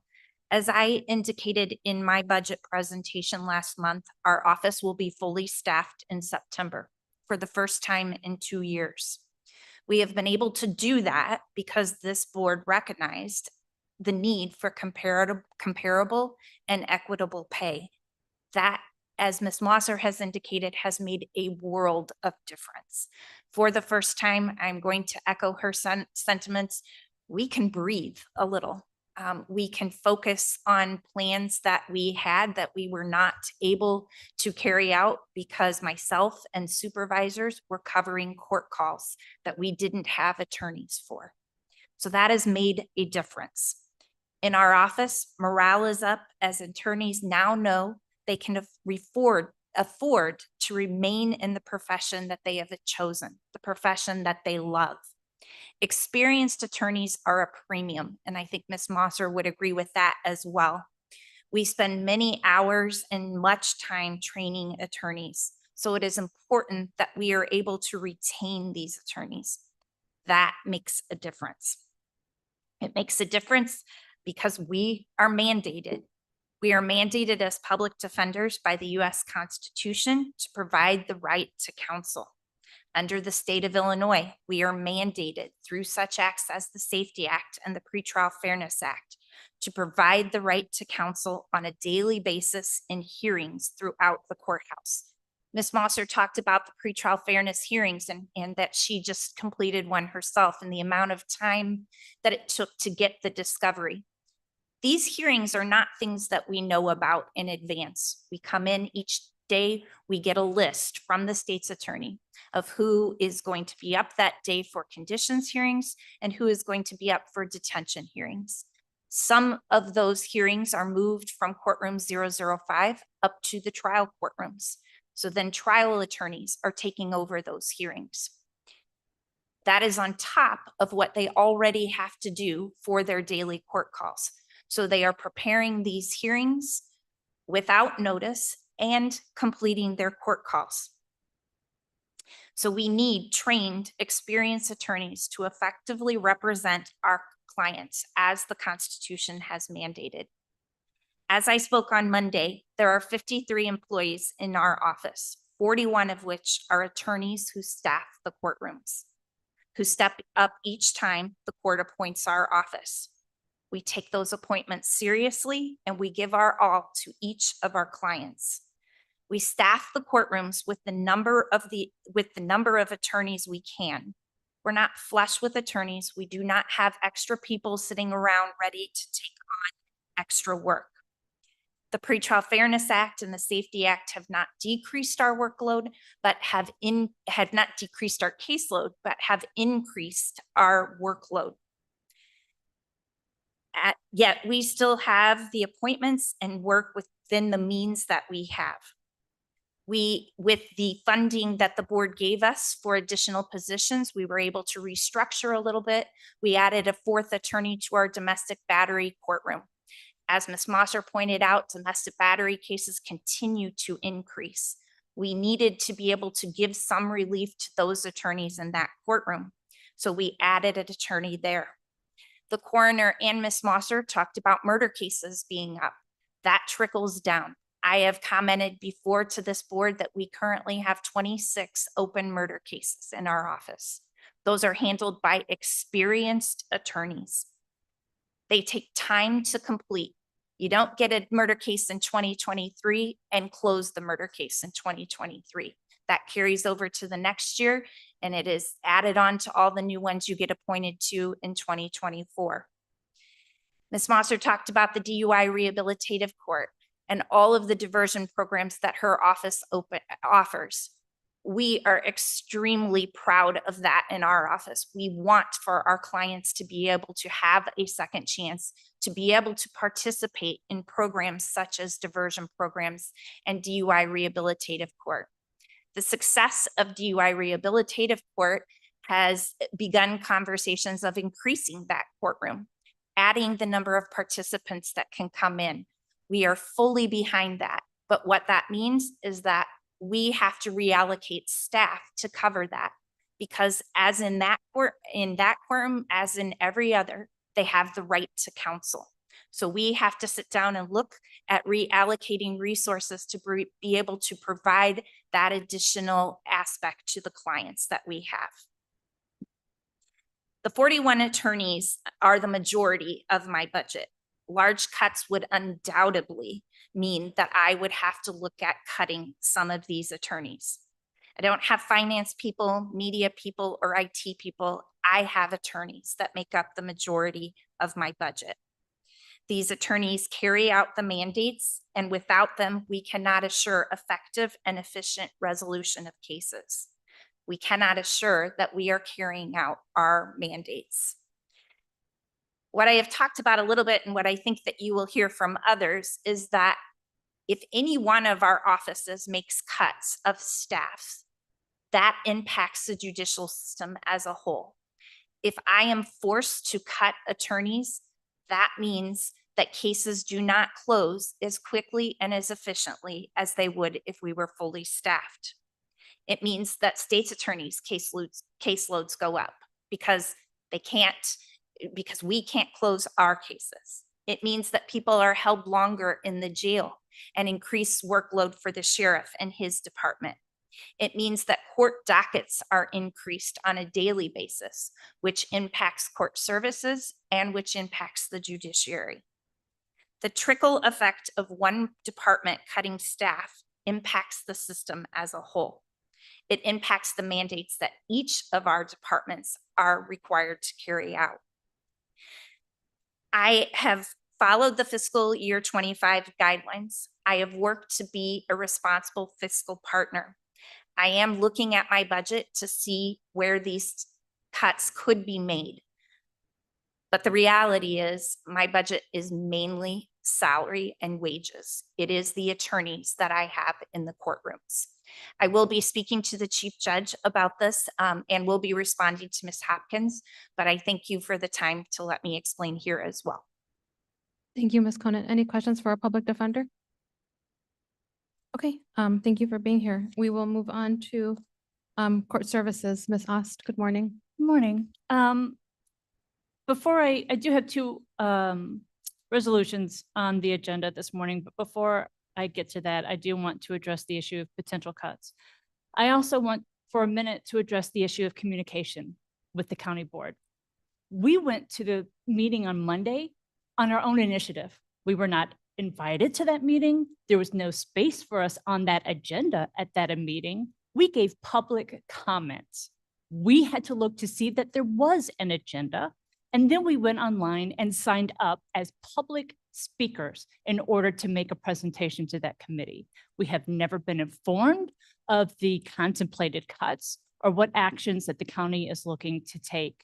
If I didn't have time, I go home and watch the YouTube videos to see what the county board is contemplating. You are not communicating to the departments. I did not know that $2 million in cuts were being contemplated for my department until I saw it on YouTube. That is not coming out to the departments. Also, the fact that you want us to be there Monday has never been communicated. Hearing this from you today is wonderful. Thank you for letting us know that we should be there. I have other meetings already scheduled via Zoom with my state entity, the Administrative Office of Illinois Courts, for Monday morning, but I will try to find someone to be here for that. It has not been communicated to me what you want from me for Monday. I received an email saying that I should report back to the finance director what we can and cannot cut. I have not been informed of any other needs. Having said that, I do, though, want to thank the Finance Committee for listening to us during public comment, because it did feel like that you really heard us. And I think that you took our concerns about the county's budget and ongoing fiscal instability seriously. I need to tell you that since the Tribune's article on Monday's finance meeting, I have gotten many inquiries, mostly from my staff, asking if the county is still solvent and asking if they should be worried. I've advised them that I think the county is okay for now, but I have to be honest and say that I don't know what the future brings. Second, I've looked at our budget and I still think I can make some cuts to some commodities, such as reducing drug testing for people on probation. I can try to shift the costs of staff training to probation fees. But if I do that, that will mean that I have less money for things like treatment for domestic violence, intimate partner abuse, or for MST, which is multisystemic treatment, which I've talked about with this committee before, which is it's a kind of family therapy for juveniles who are just as involved that also have younger siblings in the home. And the whole point of MST is to shore up that just because there's one kid in that family with multiple children in that home, that not all the children become just as involved due to the instability of the family, right? That we're shoring up the parenting skills and the services to that family so that the other children don't become involved as well through their life.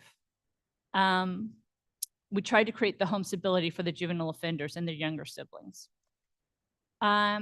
During our presentation, or my presentation about our budget, our potential budget, I said that we could potentially reduce $300,000 in juvenile crisis stabilization and residential placements. It could possibly be contemplated that we could transfer that to the county board's budget and out of mine. But that's not looking like an easy transfer anymore. And just as a reminder, as I presented, it's under the county's code, statute 55. That is a county obligation to fund the Shelter Care Act and the Detention Home Act. And Mr. Davis is here this morning. We're going to talk about that a little bit later, about different aspects of that. But after I gave that presentation, I have spoken to some judges about that presentation and the potential cuts. And frankly, they're alarmed and concerned because there's already a deficit of services for juveniles, especially in the area of mental health crisis stabilization. We've talked before at this committee, the JJC, our juvenile detention facility, has had to drive kids all the way to Terre Haute, Indiana, in order to get them psychiatrically hospitalized. We have young people who are in real crisis situations. We've had kids being detained for murder. And one kid I'm thinking of right now that I know I've talked to this committee before, he committed a murder. He shot people. He was out of control, like just really kind of crazy. I mean, just out there. He's a gang leader and his fellow gang members were afraid of him and taking orders from him and doing what he said to do. Once he was detained, the staff at the JJC noted how bizarrely he was acting, pacing, talking to himself, talking to people who weren't there. He was a 15-year-old paranoid schizophrenic. So we were able to get him hospitalized, get him on meds, and that behavior decreased. That kid was running a gang. That was sparking a lot of violence. And we were able, because of the good staff at detention, be able to see that behavior, get him psychiatrically hospitalized, get him stabilized, and that behavior decreased. If I don't cut juvenile hospitalizations in order to meet the cuts, I'm going to have to cut staff. The majority of commodities that I have are related to the operations of the JJC. The kids are supposed to have minimal daily calories. We've talked about that. Clothing, water, teachers. Juvenile detention is so closely regulated, I can't cut there. If I cut enough staff to equal 420,000, that's 10 staff. I did the math yesterday. I'd have to lay off 10 staff. And even with reductions in drug testing, which I don't think anybody wants, and even if I cut staff training, which I don't think I can do in the face of law changes, then like I said, it's just like when we laid off those 8 staff who worked in electronic home monitoring. That was the last discretionary program I had. And I want to remind you that when we cut that program in 2018, I believe that that directly led to the strike because the probation officers are seeking job security and stability in their contracts. We've already cut so much over the years that everything left is statutory. Every cut I make will adversely impact the operations of the court at this point. I cannot possibly cut without having significant meetings with my justice partners. And I don't just mean conferring with the chief. I have to talk to the juvenile judges. I have to talk to all of them, the DUI court, to figure out what are the impacts that we're cutting, how will that impact the court? And I have to talk with the Administrative Office of Illinois Courts and get permission to reduce certain programs. By statute, the probation officer's statute specifically states that if someone is court-ordered to probation or pretrial, legally, I cannot turn them away. It doesn't matter if I'm not funded. I have to take them. So as I said last Monday, judges are under no requirement to stop ordering people to probation or pretrial services just because the county reduces funding for it. Court services is the county's only alternative to incarceration. So reducing our operations will impact the entire criminal system here. Having said that, I want to now turn to our resolutions unless you have questions, and I'll start there. Any questions at this point? No, please go ahead and introduce the first one. The first resolution that I want to talk about is, oh my goodness, let me turn to it. Establishing an agreement with Mason County for juvenile detention services. Okay, may I have a motion and a second to discuss and potentially approve this resolution? Roth will make the motion. Mr. Ross second. moves, Tepe Mr. second. Tepe seconds.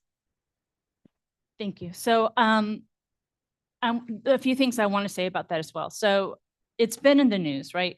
That there are county facilities that are closing around the state. There used to be 16 juvenile detention facilities in the state. Now Mason County has approached us and they would like to establish services with us as well. In case you're not aware, Franklin County, far downstate, their detention facility shut down 2 years ago due to operational deficits. Their budget was not sufficient to maintain staffing. Sangamon County closed in September of 23 due to a minor being able to sneak a gun into the facility and there was a shooting. Another county's facility, I forget the counties, but it's to the west of us. They're facing a lawsuit from the ACLU because they have inadequate funding to maintain a school program in the facility, is my understanding, and they're using isolation time to compensate for the reduced staffing levels. They've had to reduce their capacity to less than 20 residents for that entire facility. That leaves the rest of the state scrambling for detention services for their most serious offenders. As State's Attorney Mosser just noted, we are seeing an increase in shootings, especially from our gang-involved youth. My understanding, therefore, is that a lot of the counties downstate are being forced to leave the state of Illinois in order to find detention facilities. I have been told by different state's attorneys downstate that they're driving back and forth from Kentucky, Missouri, and Iowa for every court date in order to find a place to put their kids, their young offenders, and then drive them back and forth to court. Mason County, the sheriff actually reached out to us and said that he wants to keep his kids in state. He wants to keep them in Illinois. He's heard great things about Kane County, and he would rather drive back and forth. Mason's far south. He would rather drive back and forth to Kane County than to an out-of-state placement like in Iowa. And so after discussions with him, we would like to enter into a 1-year contract to accommodate him. We've accommodated, I think, 6 counties already from far downstate for this very reason. And as a reminder, this is not a cost that we pass on to the Kane County taxpayers. We figure out the cost per child per day on a regular basis, and we pass that cost on to the other county in the form of an intergovernmental agreement, which I'm seeking your approval for today. And that cost currently is $175 per day per resident. Okay, any questions or comments? Mr. Tepe? Thank you. Where is Mason County? It's like 2/3 of the way south. It's far. North of Springfield. It's along the Oh. Mason-Dixon line. So when this happens, this means that anybody wanting to visit one of these juveniles has to, Yes. as well as you said, taking them to whatever court services are mandated for them to do in Mason. Right. There's a strong feeling that remote court hearings, especially in the juvenile venue, do not work well for juveniles. They need to be in person with the authority figure at the court dates, the juvenile judge. For some reason, that their brains are a little too elastic, a little too abstract, that they don't understand the concept of authority unless they're sitting in the same room with them. So that necessitates that the sheriff or somebody has to drive back and forth and drive them to every court date. Okay, Madam Chair, I think this is just another example of how phenomenal our services here are in Kane County. Thank you. Agreed. Mr. Roth? You're, Roth here. You're saying it pays for the cost of putting the juvenile. What about covering some of the overhead? And I don't know if we've ever done the math on what's the optimal population, because when you get above a certain, it's going to cost more. And that maybe, and I don't want to talk too much detail here, but offline, that maybe they should also start paying for some of that overhead or the expansion, which would then help, and then what are, the other counties paying in out of state? Are they paying more or less? I don't. Yeah, and I know. don't know if you can get that, but I mean, I could get it, and Yeah. honestly, I mean, it's part of my contingency. If I have to decrease staff at the JJC, I have certain minimums that I have to maintain. well, then and that's why we will be need to, going and Wisconsin. that's why we need to look at that and have them help cover for that. Well, so it's in the contract. If I the understand, we're minimum locked goes- in for this. Yeah. The additional costs are in the contract. So if we have to take a minor to the hospital, they pay us, our officers overtime. They pay time and a half for officers to do Right. that. But I think we need to reanalyze that 175 and Sure. see if we can, because there again, there's a huge, and if we're the premium location, you pay for a premium location. And I understand that, but there's Yeah. also, in the county's code, again, it states that I cannot make a profit off of other counties. I can only charge costs. well, and I'm not saying make a profit. I'm saying covering additional costs that maybe we need to include an overhead. So, all right, that's it. I don't want to. Okay. Okay, Thanks. any other questions or comments regarding this resolution? Hearing and seeing none, may I please have roll call? Gums, Gums, yes. Linder, Oh, he left, I'm sorry. Roth, Roth, yes. Tepe, Happy yes. Williams, Williams, yes. Leonard, Leonard, yes. Molina. Molina, yes. Okay, this passes on. The second resolution is authorizing the purchase of body scanners for the Juvenile Justice Center. And before you vote on that, I just want to call up Mike Davis, who's the superintendent at the JJC, and he'll speak to that once it's on the floor. Good morning. I'm So Mike we Davis. have a I'm motion. Let me go ahead and introduce a motion to discuss a potentially Leonard approve. moves. Mr. Gums will Leonard and Ms. Gums seconds. Happy seconds. Good morning. I'm Mike Davis. Most of you know me. The superintendent of the Juvenile Justice Center. To your question, we raised the per diem on all of our contracts last year. We went from 135 to 175, which was a significant increase, which made us one of the most, if not the most expensive per diem in the state. And we did lose one of our contract partners over it. I quickly replaced them with another county, Whiteside County, and we've since added forward, but also speaking to Lisa's point, we've made the last 4 one-year contracts just so, it's a fine line. I have to make sure I have enough staff to staff the building. And I want to make sure that my staff don't get overburdened.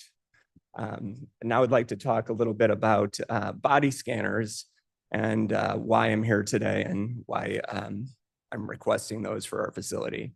So like Lisa said, there's 15 county operated detention centers in the state. We're under the dual oversight of the Administrative Office, the Illinois Courts, and the Illinois Department of Juvenile Justice. We're also required to undergo a federal pre-audit every 3 years. During the past couple of years, there's been a lot of media coverage and lawsuits, both in Illinois and nationally, regarding underperforming juvenile detention facilities, which is kind of the reason we got here, everybody reaching out, wanting us to take their kids. There have been a number, as a result of all that, there have been a number of changes to the standards that the AOIC sets for us and the Illinois Department of Juvenile Justice. There's also been a lot of legislation passed. Every legislative cycle, there's a dozen bills aimed at juvenile detention reform. Some of them that have passed, or some of the standards that have been changed, they've banned blanket strip searches, meaning any youth that is detained, we have to have an individualized reasonable suspicion. Otherwise, we are not allowed to do strip searches. We're also required to provide contact visitation. No glass in between the families, parents, which I support, are allowed to touch and visit with their kids in person.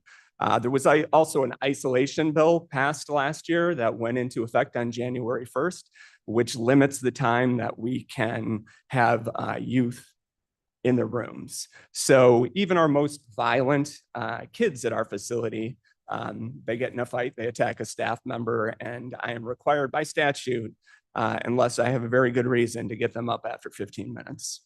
And most times we repeat the cycle.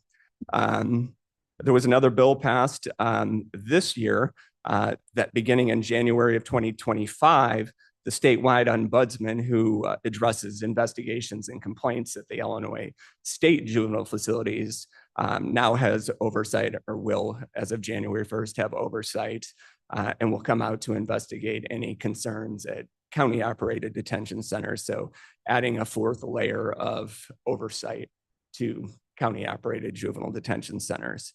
So I want to be clear, like we understand the need for legislation, oversight, and why the standards have changed. Because we follow research, we utilize evidence-based practices, and we do everything we can to reduce the trauma experience by being detained. And that's a big reason why we're looked upon as one of, if not the best juvenile detention facility in the state. So we understand that.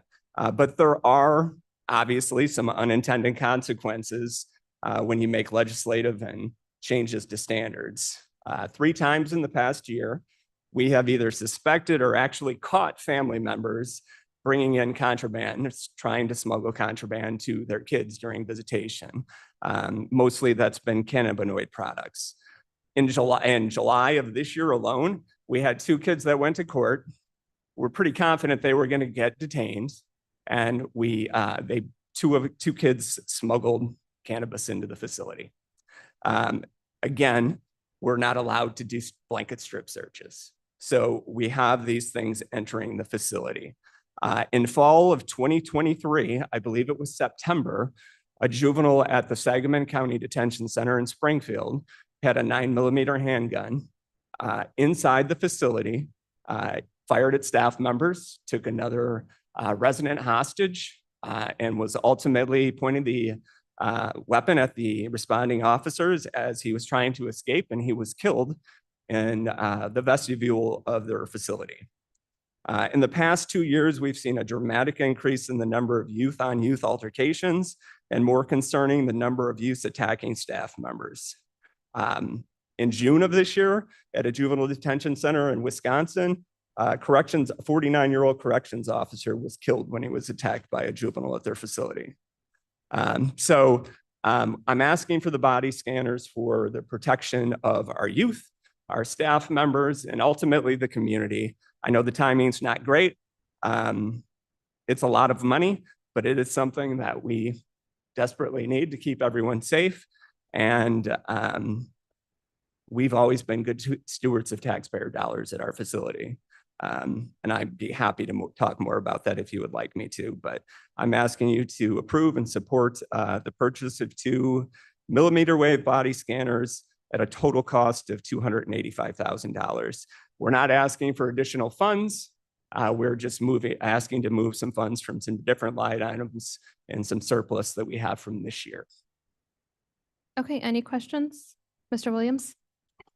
Mr. Davis, is this the same technology they use at the airports? It is. Okay. It is. It will detect anything on a person as long as it's not internal, because radiation is not recommended for juveniles. Mr. Tubby? Yes. Why do we need two? I would like one for our intake area. So we have a garage where the police officers drop off kids, or we take kids in from court where we do our admissions. But we also, the parents come in the front door. We also have 2 courtrooms at my facility. So the court security deputies would also probably utilize the equipment. So any parent or anybody entering the facility before they go have a contact visit with their kid would be required to walk through the scanner. Again, Go ahead, Mr. Tubby. well, I go into that facility at least once a month. So you're saying that everybody going into that facility through the front door would be scanned? Potentially. I'd have to talk it out with the sheriff to see if he wanted his people to use it for the court and the judges, but we would certainly use it for visitation. What about their counsel? Would you scan their counsel entering the facility? With their counsel, their attorneys. Yes. I anticipate we're going to put it in front of the visitation area and everyone's going to use it. Any other questions? Mr. Williams, go ahead. One last question. I'm sorry. This gets back to the more of the previous conversation, but it came to me. What's the capacity of the facility? We're an 80-bed facility. I have been with the county for 30 years. Our high water mark 25 years ago, we had 102 kids sleeping on the floors. What's our population now? 40. And how many of those are Kane County and how many of those are? This morning, actually I misspoke. This morning we were 39 and 17 were Kane County kids. Typically, we've been running half the building has been Kane County for approximately the last 2 years. Thank you. Okay, any other questions, comments regarding this resolution? Okay, may I please have roll call? Gums, yes. Roth, Roth, yes. Tepe, Reluctantly, yes. Williams, Yes. Leonard, Leonard, yes. Molina. Molina, yes. Okay, and this passes on to finance. All of my other reports are on file if you have any questions. Okay, any additional questions for Ms. Ost? I just have a statement. Ms. Gums, go ahead. Gums. I just want to thank you and your staff. The emotion comes through, right? And it matters. And, I was like trying not to cry over here because I don't think until you speak with intent, right? I don't think everybody sees or is understanding what's happening here. And I really appreciate this committee and the exercise for this because there are things that we don't see, that we don't understand. And I want more of that, right? Because we have a team that doesn't always understand, but hopefully your words are helping them to do so. And that's collectively, all of you. Thank you. Thank you, Ms. Gums. Okay, on to our circuit clerk. I really don't have anything else to add. I'm just kidding, but Microphone, please. yeah, old business, same as everyone else is going through, ditto. I do have a presentation that I passed out at the Monday finance meeting. I'm not sure if Blair got it. Obviously not. Okay, so I was told it was sent to you, so, or somebody. No, it's for today. It was forwarded for today. Well, I'll go ahead with some bullet points. My report's on file. Cases are up 11%, which is what the state's attorney did just discuss. We are currently fully staffed with deputy clerks, mainly because I have brought the pay up and without any budget increases. I would like to say that again, without any budget increases. This did not include the equity study. We took care of our employees. My budget presentation for 2025 was 6% down from last year. That includes all the vacancies that I have in 24 for 25. Again, we do follow state statutes. Currently, there's 284 that we know of. And I know that the governor just signed, I think, 100 and, what did you say yesterday, 50? Yeah, almost 200 or 200 plus more yesterday, which we will be reviewing to see which of those do apply to us. When Monday's meeting, the finance committee ended up decreasing what originally was 1.2 million, which, by the way, made me literally sick. And it honestly should make all of you sick because that's impossible. You did lower that, but I still have no idea how I'm going to come up with that. And when you talk about giving up resources or eliminating resources, that means services. And when you talk about services, that means people. I have people on link cards and I am not going to let them go. It's just all there is to it. I refuse. Why increase pay and then turn around and let people go? I'm just so confused by what the county board is asking of everybody and what decisions you're making. I'm very, very confused. And if I'm confused and I listen to all your meetings, I try to keep track of everything going on. Can you imagine what the public is thinking? We are a pillar in the state of Illinois. The 16th Judicial Court is a pillar in the state of Illinois. When I came into office, this isn't even what I planned on talking about, but I'm going to talk about it. When I came into office in 2020, actually when I got to be a county board member in 2012, there was all this discussion about a lawsuit that happened in 2008 or 9 with Deb Seiler. Now, I mentioned Deb Seiler in my remarks on Monday, and I at the finance meeting, and there was a lot of blank stares from county board members because you guys are all new. But Deb Seiler was the circuit clerk prior to Tom Hartwell. And the county board cut her budget and she laid off 11 people. When she had to do that, the phones didn't get answered. And they literally put a message on the phone saying, I'm sorry, we can't answer the phone right now because the county board cut our budget. So that's pretty drastic. And it was a pretty ugly time for the county and embarrassing. I bet they're really glad that it wasn't on video back then, but it was pretty embarrassing. Mike Kenyon was there, I'm sure. And so was Chairman Molina at that time, I believe. Were you off of the board when that happened? You weren't on the board when that happened? I know Mike was. So therefore, there was a lawsuit, and out of the lawsuit came the Judicial and Public Safety Technology Committee, right? Strategic Technology. Out of that lawsuit came that committee, and that committee was formed to protect and to fund the case management system. Because in 2008, the county board wanted the circuit clerk to pay, and this is not to give any of you guys ideas. It was, they wanted the circuit clerk to pay for the case management system that we all use. So therefore, there was a tax or fund, tax basically, that was put into that. And that money is only allowed for the case management system.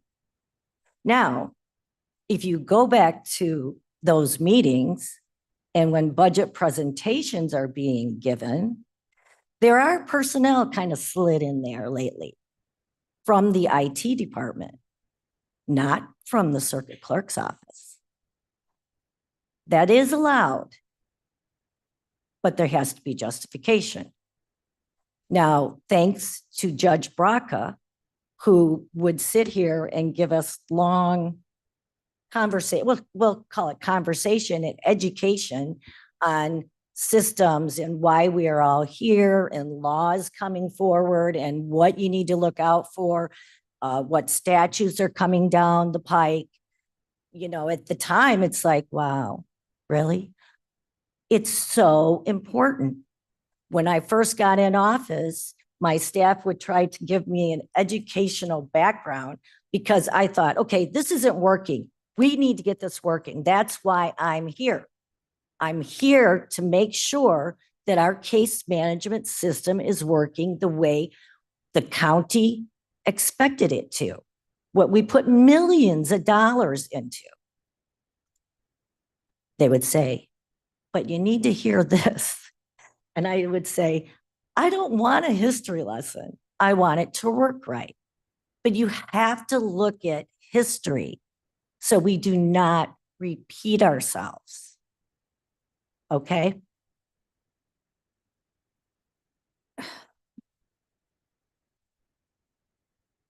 I have had a balanced budget and I've worked under budget for the past 4 years. We are finally staffed with deputy clerks. When I talk to other counties in the state of Illinois and the amount of work that is required of my clerks, nobody can believe it. Nobody can believe what is going on in Kane County. Nobody understands what is happening in Kane County. I should have theoretically 10 more clerks to do what my clerks are doing. I'm not here asking you for those 10 clerks. I'm here telling you, I'm going to keep my clerks in order to operate. We cannot function without the staff that we have right now. If you go back to the question, Mr. Roth, and I totally apologize because you have asked that many times, but you know, be honest with you, we get caught up in our daily jobs just to get through the day. And I forget to get back to you on that because it's us. It's not just people. It's going to be technology and how we had to, yes, maybe we have less duties in this area, but now we have 10 more in another area. So it's going to take a huge process just to come up with what you are asking, but you're asking a legitimate question. How much has it cost us? And the public and, you know, everybody thinks it's people. It's not just people, it's how it all shifted, right? So, and the time involved, how long the clerk and the public defender and the state's attorney's office have to be at what's it called? First appearance court, bond call. They have to be there early so they can talk to people, so they can get the cases in order. And it does take longer, and there is more overtime now. That would be a flat number, correct? But you go back to all the training that's involved just to keep people up to date with what they type in the system. The different codes that my IT department comes up with that work with AOIC, which is the Administrative Office of Illinois Courts. I always get that mixed up because I have 3 actually. So we get information from them, right? The state passes a bill. And I'm going to say it, bright, new, shiny idea. Everybody gets in, got those bright, new, shiny ideas. But there's a cost to all that. Because what happens is, yes, it most definitely may be for the better. But the reality is, if you change this, then you got to change 10 more over here, right? So we established a legislative group just to look at all the legislations that's coming before us. And it takes, we meet every Tuesday morning at 8:15. Okay, it's not great for me either. We get on there at 8:15 And we talk, we try to keep it at a half an hour so we can educate each other. And do you know how we're going back and forth, trying to figure out what a bill means?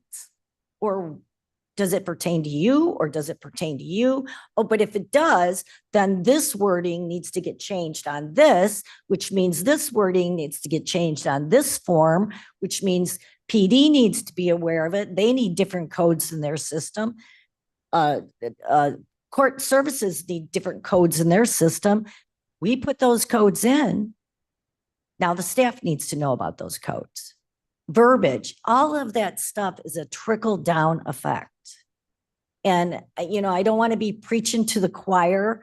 And I know you all are very passionate. We are very passionate about our positions. We wouldn't be here if believe me, sometimes it's, you kind of wonder, it's very, very, very passionate position. And you have to like what you do in order to do it. Because we don't do it for the dollars. We do it because we care. We care about our constituents, about our staff. And it's just impossible. It's just impossible to lower any more than what you're asking. What you're asking would be to get rid of all the training, and that would include the county board. You just talked about increasing your training. One meeting, you told us to cut our budgets. The next meeting, you talked about increasing yours. I'm very confused, okay? So if we cut our training, staff hasn't had training. They didn't have training the last 3 years with Deb Seiler, the whole 8 years with Mr. Hartwell. I just started getting them back into training so they can, implement new procedures, make their jobs easier, find out what we're actually supposed to be doing throughout the state. Communication, there's the key. You don't have training, you don't have communication. So I honestly don't know what I could do any more than what we already have. I will not let people go. I have talked to legislators. We are working on getting legislation to pay for our salary, my salary. I have been in Springfield discussing all of these issues with legislators. It's always nice to balance a budget, right? But you're balancing it on the backs of something else, whether it be a municipality or county. You can't balance a budget without that happening. And I'm grateful I'm not on the county board anymore. And yes, we had a flat line of taxes for 12 years. And yes, that's all smoke. And what did I say? Like, it's all smoke and mirrors. If you don't do it in increments, it's a huge detriment coming forward. But I also talked about the RTA tax in 2012. You really have to look at that. I'm not going to tell you how to do your jobs, but I'm asking you to please look at the judicial partners here. DuPage County funds their whole JPS with RTA. You have to look at what you have in front of you and what is going to happen in 2, 3, 5 years. Not what happened yesterday, but what's happening going forward. And that's all I ask from you. And I don't know what else I could say. Thank you. Thank you, Ms. Burrow. Any questions or comments at this point? Mr. Ross? We're out there. I'm not blaming anyone when I brought up the question. Like I said, we need to work together because if we don't change the paradigm, we're going to be having the same discussion a year from now with a bigger deficit. Right. I have, go ahead. And I'm just saying, and it's all about processes and stuff. I mean, I was actually trained in Six Sigma process. And and I worked with one of the most bureaucratic companies for 18 years, which was Sears. And the answer I always got there was, well, we've always done it that way. Well, look at Right. Sears today. And it's the same thing here at the county. We got to be willing to change and look at ideas. And sometimes we got to go to the legislators to change state law, because I hear that a lot. But thank you for your input. Thank you. Okay, thank you, Ms. Ferrero. Okay, any old business the committee would like to discuss at this point? Okay, new business. I would like to just make a request of the Finance Committee. I know Mr. Berman is not on. So Mr. Leonard, as a Finance Committee Vice Chair, on Monday's meeting, if there is anything that needs to be discussed regarding anyone that's on that list of cuts, I'd like for them to be able to participate in the meeting, be on the agenda to speak on their, with Mrs. Ost's point, I think they should be allowed to speak, not just for public comment. So hopefully we can work that out before Monday. Other new business, I will be reaching out to the committee regarding the September 12th meeting. I know there is a Forest Preserve golf outing that same day. So if I'll be reaching out to each of the committee members, if for some reason they're not able to attend the JPS meeting, we can look at an alternate date to have that so that you're able to participate on both things, because I think September meeting is going to be important for JPS. But we'll just keep a lookout on your calendars and kind of let me know. I'll reach out to all of you for your feedback.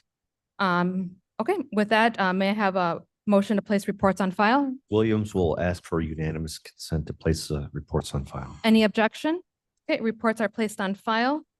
We have no need for executive session. And Roth will make a motion to adjourn. May I have a second? Leonard will second. Okay, all those in favor? I. Any opposed?